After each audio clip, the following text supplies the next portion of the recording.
আপনি কি জানেন কিভাবে তাস তৈরি হয় বা কিভাবে তৈরি করা হয় একটি সুন্দর মগ, যেগুলো আমরা দৈনন্দিন কাজে পানি খেতে এবং চা খেতে ব্যবহার করে থাকি। তাছাড়া আপনি যে প্যান্টের বেল্টটা পরেন সেটা কিভাবে তৈরি হয় জানেন আপনি? আজকের এই ভিডিওতে আমি আপনাদেরকে এই সব কিছুই জানাবো এবং সম্পূর্ণ এই প্রসেসগুলো দেখাবো কিভাবে এগুলো তৈরি হয় এবং ফ্যাক্টরিতে তৈরি হবার পর এগুলোকে কিভাবে আমাদের মার্কেটগুলোতে ছাড়া হয়। সাধারণ দেখতে তাসগুলো কাগজের তৈরি হলেও এইগুলোকে তৈরি করতে অনেকগুলো প্রসেস ব্যবহার করা হয়। সাধারণত বাংলাদেশ ছাড়াও অন্য অন্য দেশে তাস খেলা অনেক জনপ্রিয়, তাই এটা অনেক মূল্যবান ও রাজকীয়ভাবে তৈরি করা হয়। সাধারণ আনন্দের পাশাপাশি তাস খেলা বাজিতেও ব্যবহার করা হয়। মূলত তাস তৈরির প্রথম প্রসেস হলো একটি কাগজকে ভালোভাবে কেটে নেওয়া এবং তার পাশে সবকিছুই সমান করে ফেলানো। এরপর সময় আসে রঙের, মানে কাগজের উপর যে নকশাগুলো থাকে সেই নকশাগুলো এই প্রিন্টারের মাধ্যমেই করা হয়। প্রথমে কাগজগুলো একটি বড় প্রিন্টারের ভিতর ঢুকিয়ে দেওয়ার পর অটোমেটিক এই মেশিনগুলো এই কাগজের উপর নকশা আঁকতে থাকে, আর এই নকশাগুলোই সেই নকশা যেগুলো আপনারা বিভিন্ন নামে ডেকে থাকেন। এই পুরো একটি কাগজে পুরো একটি বান্ডিল তৈরি করা হয়, যেখানে বান্ডিলে থাকা প্রতিটি কার্ডের নামই থাকে। এরপর কনভেয়ার বেল্টের মাধ্যমে এগুলোকে সামনে এগিয়ে দেওয়া হয় এবং নিখুঁত একটি আকার দেওয়া হয় যেগুলো এটাকে কাটতে সাহায্য করবে। তাছাড়া এগুলোর উপর বিশেষ ধরনের কেমিক্যাল ব্যবহার করা হয় যেগুলো এগুলোকে সুরক্ষা এবং রক্ষা করতে অনেকটা সাহায্য করে থাকে। এগুলো যখন করা হয়ে যায় তখন এগুলোকে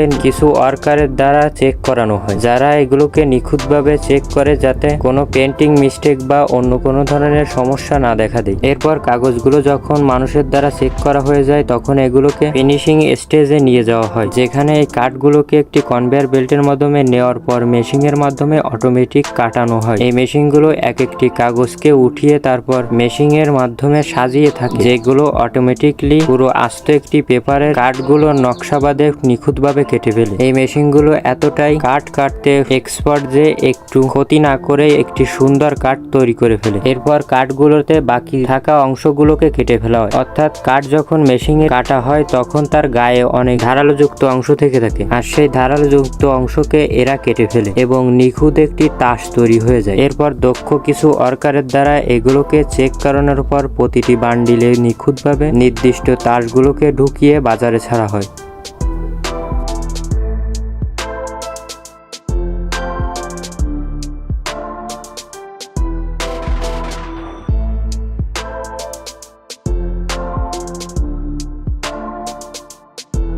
চলুন এবার দেখে আসা যাক মগ কিভাবে তৈরি করা হয়। এই মগ তৈরির বিশেষ প্রক্রিয়াটি একটি কাদার মাধ্যমেই শুরু হয়। হ্যাঁ, আপনি ঠিকই শুনেছেন, এটি একটি মাটি দিয়েই তৈরি করা হয়। প্রথমে মাটিগুলোকে একটি বিশেষ ছাঁচের মাধ্যমে গোল করে কেটে নেওয়া হয়। এরপর একটি অত্যাধুনিক মেশিনের মধ্য দিয়ে এগুলোকে গোল করে ভিতরের ফাঁপা অংশ বের করে নেওয়া হয়। তারপর এগুলোকে শুকানোর জন্য রেখে দেওয়া হয়। এরপর কাজ আসে মগের ধরার যে হাতনিতে থাকে সেটা, এটিও একটি বিশেষ ছাঁচের মাধ্যমেই করা হয়। মগের হ্যান্ডেলটিকে তৈরি করতে একদম নরম কাদা ব্যবহার করা হয় এবং যখন শুকিয়ে যায় তখন এটাকে ছাঁচ থেকে বের করার পর ঠিক এমনটা দেখায়। এরপর মগ ও হ্যান্ডেলগুলোকে ভালোভাবে ও নিখুঁত পদ্ধতিতে নিজের জায়গায় লাগানো হয়। এরপর এগুলোকে একটি অত্যাধুনিক মেশিনের মাধ্যমে শুকানো হয়, যেগুলো এই কাদাটিকে একদম শক্ত লিকুইডে তৈরি করে ফেলে। এরপর মগগুলোকে বের করার পর এগুলোকে রং করার পালা। মগগুলোকে বিভিন্ন ধরনের রং করা হয়, আর এই রংগুলো দুই ধাপে করা হয়। যেমন প্রথম ধাপে সাদা রং দিয়ে প্রথমে মগটির চারপাশে দেওয়া হয়, যাতে অন্য কালার মগটিতে লাগালে ব্রাইট একটি কালার চলে আসে। এরপর রংগুলোকে শুকানোর পর এগুলোকে বাজারে ছাড়া হবে।